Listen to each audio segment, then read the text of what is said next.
Today, we're diving deep, and I mean literally, into one of the greatest stories ever told. It's a story that blurs the line between myth and actual history. We're talking about a magnificent city, supposedly founded by a god, that was completely swallowed by the sea. Yep, we're going on a quest to find the legendary lost city of Dwarka. Just listen to that. That's how the ancient Indian epic, the Mahabharata, describes the end of Dwarka. Imagine a glorious, golden city, home to Lord Krishna himself, just gone, vanished beneath the waves in an instant. It's an absolutely incredible and terrifying image. And for millennia, that's exactly what everyone thought it was. A powerful, important piece of mythology. A foundational story in Hindu scripture for sure, but a story nonetheless. You know, the tale of a city built by a god who literally reclaimed the land from the ocean, only to have the ocean take it all back. And that is where our story takes a dramatic, incredible turn. This is the moment we go from ancient texts to modern technology, as scientists and archaeologists decided, hey, what if we take this legend seriously? And so began a truly remarkable quest beneath the Arabian Sea. Okay, so first, let's just get a handle on the legend itself, because it is epic. According to the ancient Hindu texts, the city of Dwarka was founded by none other than Lord Krishna, who is, of course, a central divine figure in Hinduism. The story goes that he reclaimed 12 yojanas of land right from the sea. Now, what does that mean? Well, that's an area of about 70 square miles. To put that in perspective, that's roughly the size of a major city like Washington, D.C. On this brand new patch of land, he built this incredible, prosperous, well-planned metropolis known to everyone as the Golden City. It was a symbol of divine power and wealth, right up until its sudden, catastrophic end. For centuries, that amazing myth was pretty much all we had. But then, in the 20th century, the real-world search began, and it was led by a true pioneer of Indian archaeology, a man named Dr. S.R. Rao. Now, Dr. Rao already had this incredible career, but he wasn't done yet. He actually founded the Marine Archaeology Unit of India's National Institute of Oceanography. He was absolutely determined to find out if there was any grain of truth to this ancient legend. And so, in the 1980s, he led the very first major underwater explorations off the coast of the modern-day city of Dwarka. Now, it's really important we understand what we're talking about here. Underwater archaeology, it's not treasure hunting. It's not some Indiana Jones movie. It's a really rigorous scientific discipline. It's all about systematically mapping, excavating, and preserving sites to piece together our past, whether that's an old shipwreck or, just maybe a legendary lost city. You see, the search for Dwarka wasn't just some single event. It's been this long, slow, persistent effort. It really started with these academic debates back in the 1930s. Then it moved on to land with digs in the 60s. And then came Dr. Rao's absolutely game-changing underwater work in the 80s. Every single step has built on the one before it. And trust me, this story is far from over. So the big question is, what did the divers actually find? After all that work, did they just uncover a myth? Or did they find something real, something tangible?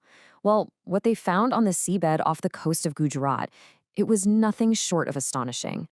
They found a massive, sprawling underwater settlement. Divers actually documented a well-fortified town stretching for over half a mile from the shoreline.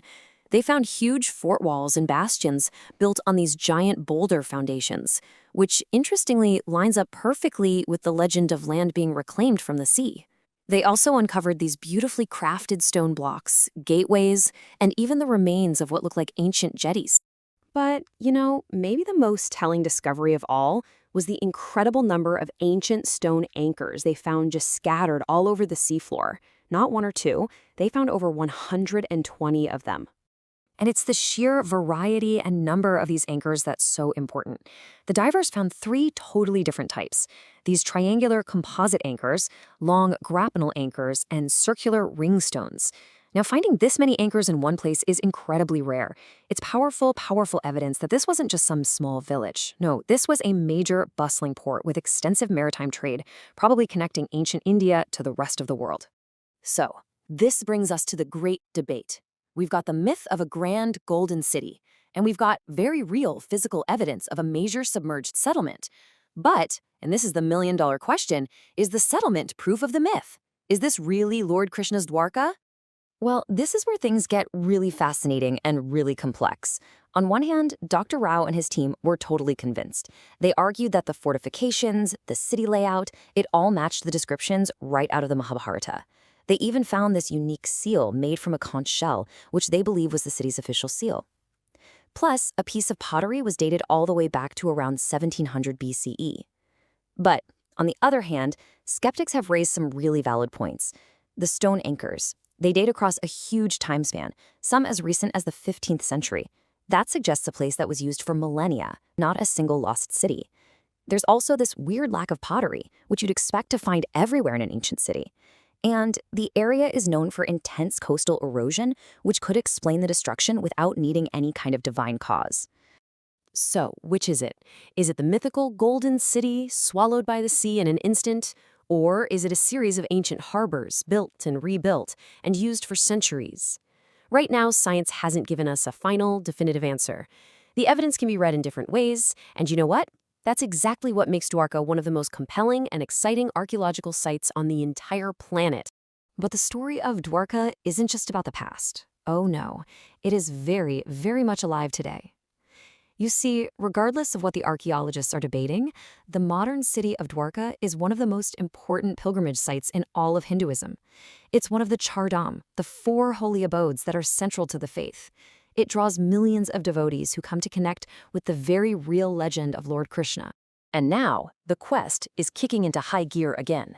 The Indian government has announced a new, much more extensive phase of exploration.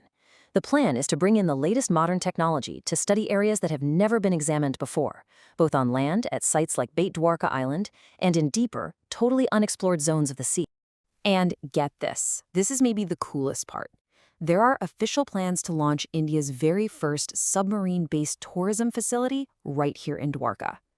The project wants to take tourists down in a submersible so they can see the underwater ruins with their own eyes. I mean, they could be creating one of the world's first underwater museums at a real archaeological site. How amazing is that? So all of this brings us to one final huge question. The story of Dwarka started as a myth. It became a scientific quest, and today it remains this tantalizing puzzle. With brand new technology and a renewed determination to explore, are we finally going to solve the mystery? Will science prove the myth was real all along, or will it uncover an even more complex and fascinating history? We don't know, but the next dive could literally change everything.